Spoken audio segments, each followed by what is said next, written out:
Click the subscribe button, hit the bell icon to never miss another update. Imam Hasan Askari and Lady Malika got married. Imam Hasan Askari's house was under the ruler's surveillance and control. The ruler of that time had heard from his forefathers that there would be a son from the lineage of Imam Ali and Hazrat Fatma who would destroy the oppressors, and will fill the earth with justice. The ruler of the city of Samarra was disturbed by this news and was looking for a way to remove this threat from his government. He forced Imam Hasan Askari to live in a house in the cantonment.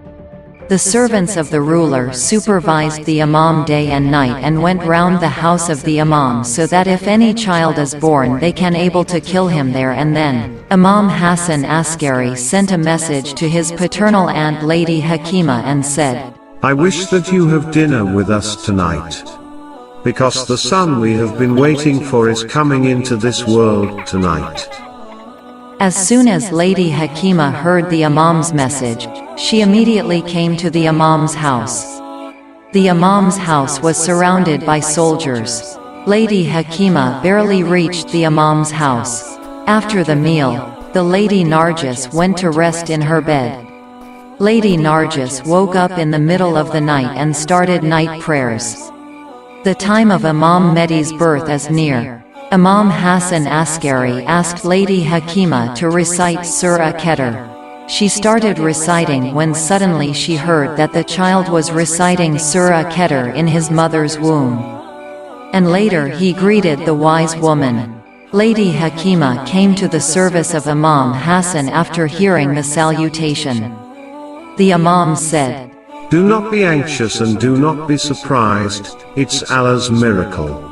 On the 15th of Shaban, Friday at the time of morning prayer, Imam came into this world in the city of Samarra. A light was illuminating from his head to the sky.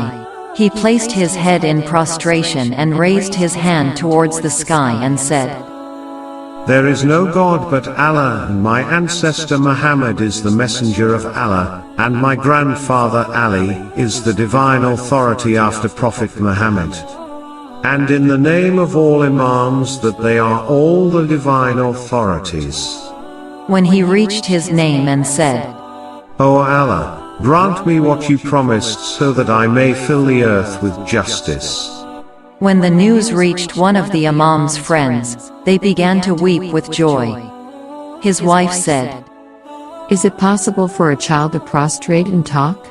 Mine does not accept this." The man replied that it is not surprising as our Imam used to talk even before birth. The God who gave Jesus the power to speak in his cradle is the same God who gave the Imam the power to speak.